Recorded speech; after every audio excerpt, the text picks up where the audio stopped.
నమస్కారం అండి. ఈరోజు ఇంకో మంచి కథ తెలుసుకుందామా? గుడిపాటి కనకదుర్గ గారు రచించిన 'మా నాన్న' అనే కథను విందామా? ఒరేయ్! ఇంటికి రా ఒకసారి. ఫోన్ ఎత్తగానే మా ఇంటి పక్కనున్న ప్రసాద్ గొంతు వినిపించింది. చిన్నప్పటి నుంచి వాడు నాతో బాగా చనువుగా ఉంటాడు. పైగా నాకు క్లోజ్ ఫ్రెండ్ అంటూ పెద్దగా ఎవరూ లేరు వాడు తప్ప. ఇప్పుడెందుకురా? నాకు చాలా పెండింగ్ వర్క్ ఉంది అన్నాను విసుగ్గా. కాదు రమ్మన్నాను కదా! వెంటనే బయలుదేరు అమ్మ చెప్పింది అని ఫోన్ పెట్టేశాడు. మధ్యాహ్నం పూట టిఫిన్ ఆఫీస్ క్యాంటీన్‌లోనే సింపుల్‌గా ఏ 2 ఇడ్లీనో తినేసి వస్తాను. అమ్మ ఇంట్లో ఏదైనా స్పెషల్ టిఫిన్ చేస్తే ఇలాగే ఫోన్ చేయిస్తుంది. ఇవాళ కాదు, ఇలా చాలా సార్లు జరిగింది.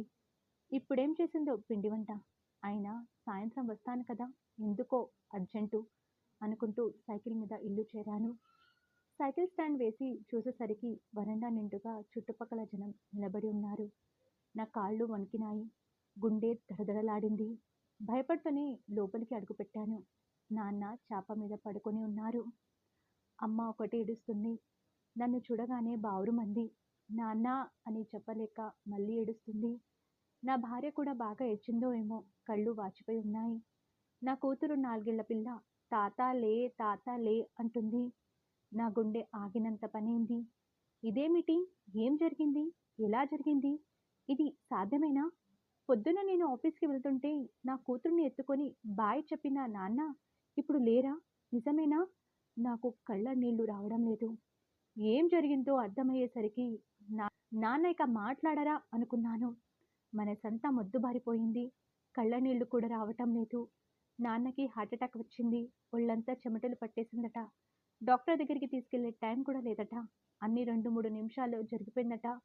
అమ్మ ఏడుస్తూనే ఒక్కొక్కటి చెబుతుంది. ఈ లోపున అక్క, బావ వచ్చారు. వాళ్ళు ఈ ఊళ్ళోనే ఉంటారు.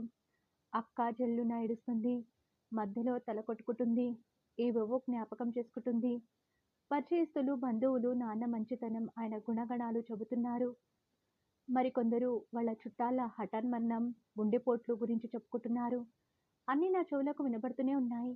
అన్నీ నిశ్శబ్దంగా వింటున్నాను. నాన్న తల నిమురుతూ ఆయన మొహమే చూస్తూ కూర్చున్నాను. ఈ లోపల నా భార్య హేమ టీ పట్టుకొచ్చింది. ఎప్పుడూ టీ తెస్తే వద్దని అనని నేను మొదటిసారిగా తాగాలని లేదిప్పుడు అని పంపించేశాను. నాన్నతో గడిపిన బాల్య స్మృతులు ఒకదాని వెంట మరొకటి మనసులో రీలు మాదిరి తిరుగుతున్నాయి. మా మధ్యతరగతి కుటుంబాల్లో ఆడంబరాలుండవు. పుట్టినరోజులు, పెళ్లి రోజులు గ్రాండ్‌గా సెలబ్రేట్ చేసుకోవడాలు కూడా ఉండవు. కానీ నాన్న నాకు, అక్కకి ఏ లోటు చేయలేదు. ఉన్నంతలోనే సింపుల్‌గా గుర్తుండిపోయినట్టట్లు చేసేవారు. బోటాబోటిగా జీతాలు, అందులోనే అన్ని ఖర్చులు. ఇప్పుడు కూడా అంతే. ఇదివరకు పక్కవాట అద్దెకిచ్చాం. అమ్మా, నాన్న నా దగ్గరొచ్చేసిన తర్వాత ఇల్లు చాలదని పక్కవాట ఖాళీ చేయించాం. ఇప్పుడు అద్దె కూడా లేదు. ఇల్లంతా మేమే వాడుకుంటున్నాం.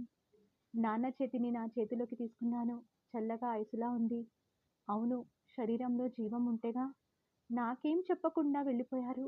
ఏ జాగ్రత్తలు చెప్పలేదు. ఈ సంసారమంతా చూసుకోవడానికి నాకు ధైర్యమేది? గొడుగులేని ఎండలో నిలబడ్డట్టుగా ఉంది నా పని. అందర్నీ ఎలా ఓదార్చాలి? అన్నిటికన్నా ముఖ్యమైన సమస్య నా ముందు భూతంలా నిలబడి ఉంది. అదే డబ్బు. రేపటికయ్యే ఖర్చు ఎలా? నా దగ్గర అంత మొత్తం నేనే లేదు. నేనెంత? నా జీతమెంత? ముందు అర్జెంటుగా 30, 40 వేలన్నా కావాలి. ఎక్కడి నుంచి తేవాలి? బ్యాంక్ బ్యాలెన్స్ కూడా పెద్దగా లేదు. ఇంటి మీద లోను తీర్చటంలో పెద్దగా మిగిలేది కాదు. ఎలా? ఏం చేయాలి? ఎవరిని అడగాలి? అడగడానికి కూడా సిగ్గుగా ఉంటుంది. ఎదురుగా అమ్మా, నాన్న కలిసి ఉన్న ఫోటో ఉంది. ఎంత చక్కగా పార్వతీ పరమేశ్వర్‌లా ఉన్నారు. నాన్న పోవటం అనేది నిజమేనా? ఎప్పుడూ ఎవరి చేత ఆయన ఏ పని చేయించుకోలేదు. కనీసం మంచినీళ్ళు పట్టుకోరా అని కూడా ఎప్పుడూ అన్నట్లు గుర్తులేదు. తన పనులన్నీ తానే స్వయంగా చేసుకునేవారు. ఆరోగ్య సూత్రాలన్నీ చక్కగా పాటించేవారు. 2 పూటల వాకింగ్ చేసేవారు. నాకు కూతురు పుట్టినప్పుడు ఆయన సంతోషం మాటల్లో చెప్పలేను. టైమంతా చిన్న పాప దగ్గరే గడిపేవారు. దాన్నెత్తుకొని ఏవో భజన పాటలు పాడుతూ నిద్రపుచ్చేవారు. నా కూతురికిప్పుడే తాతగారి ప్రేమ దూరమైందా? ఆలోచనలతో తల పగిలిపోతుంది. అందరూ ఏడుస్తున్నారు. నాకెందుకు ఏడుపు రావటం లేదు?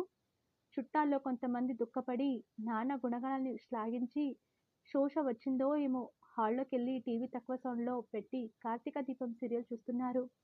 రేపు డబ్బెలా అన్న ప్రశ్న వేధిస్తుంది. వేలకి వేలు ఎవరిని అడగాలి? ఎవరిస్తారు? ఓ పక్క నాన్న పోయిన బాధ రంపపు కోతలా ఉంటే, డబ్బు లేని బాధ మరో పక్క తినేస్తుంది. నా భార్య బిక్కమొఖం వేసుకొని నేనేమైపోతానో అన్నట్లు చూస్తుంది నా వంక. నా పరిస్థితి తెలుసు కానీ ఏం చేస్తుంది? నన్ను లోపలికి రమ్మని సైగ చేసింది. మెల్లగా లేవలేక లేవలేక లేచి వెళ్ళాను. డబ్బెలా? అంది ఆందోళనగా. అదే ఎలాగో మరి, నేను అదే ఆలోచిస్తున్నాను.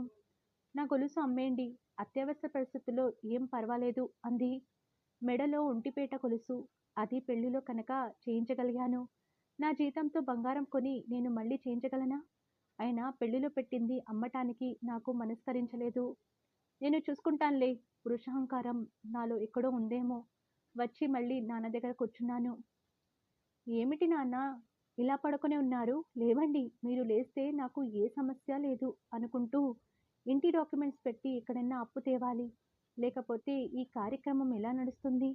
గోడకి తల ఆంచి కూర్చున్నాను. ఏదో ఒంటరితనం వేధిస్తుంది.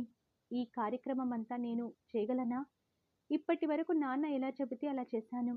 అన్నీ చేయగలననే భరోసాతో నాన్న వెళ్ళిపోయారా? నాకు ఏమీ చేత కాదు నాన్న, మీరుండాలి. చిన్నప్పుడు నన్ను నడిపించినట్టు నాకు ప్రతి దానిలోనూ మీ సలహా కావాలి. మీరు వెళ్ళిపోవలసిన వయసు కాదే. ఎందుకంత తొందర? నన్నిలా వదిలేసి వెళ్ళిపోతే నేనేమైపోవాలి? మీరు లేకుండా అమ్మ ఎలా బతుకుతుంది? నా మీద ఇంత బాధ్యత పడేశారు. మీకిది భావ్యమేనా నాన్న? మనసులో రకరకాలుగా ఏడుస్తున్నాను. అమ్మ కళ్ళు తుడుచుకొని ఎందుకో నన్ను లోపలికి పిలిచింది. మళ్ళీ అమ్మ తన గొలుసు అమ్మమంటుందా? బహుశా అంతకన్నా ఏం చెబుతుంది పాపం అనుకుంటూ లోపలికి వెళ్ళాను. అమ్మ నన్ను కౌగిలించుకొని బోరుమంది. నాకేం చేయాలో తోచలేదు. ఊరుకో అమ్మా, ఇలా జరుగుతుందని నేను అనుకోలేదు అన్నాను. ఏదో నోటికి తోచినట్టు వస్తున్నాయి నా మాటలు. మనసు మాత్రం డబ్బెలాగా అన్న ఆలోచన మీదే ఉంది. అమ్మ కళ్ళు తుడుచుకుంది. అందుకోసం కాదు, నీకొకటి చెప్పాలి. నేను ఏమిటన్నట్లు చూశాను. మీ నాన్నగారికి ముందు చూపు ఎక్కువని తెలుసుగా. అయితే ఇలాంటి టైం ఒకటొస్తుందని ఆయన ముందే ఊహించారో ఏమో. నువ్వు ఇబ్బంది పడకూడదని రిటైర్మెంట్ ఫండ్స్‌లో ₹1,00,000 దాచి ఉంచారు. ఈ విషయం నాకొక్కదానికే చెప్పారు. నిజమా? నాన్న డబ్బులు దాచి ఉంచారా? అవును. ఇలాంటి కార్యక్రమాలు హఠాత్తుగా వస్తాయి. చేతిలో డబ్బుండాలి. లేకపోతే సహాయం చేసేవాడుండాలి. ఎవరు ఎప్పుడు ఎలా పోతామో తెలియదు. డబ్బులు లేక నా కొడుకు విలవిలలాడకూడదు అనేవారు మీ నాన్న. నువ్వు డబ్బు విషయాలు ఆలోచించకు అని వరండాలోకి వచ్చేసింది. నేను కూడా నిద్రలో నడుస్తున్న వాడి మాదిరిగా అమ్మ వెనకాలే వచ్చాను. తన చావులో కూడా నేను ఇబ్బంది పడకూడదనుకున్నారా నాన్న? ఇలా ఆలోచించే నాన్న ఎంతమందికుంటారు? నాన్న పాదాల దగ్గర కూర్చున్నాను. అప్పుడు వచ్చింది దుఃఖం ఉప్పెనలాగా.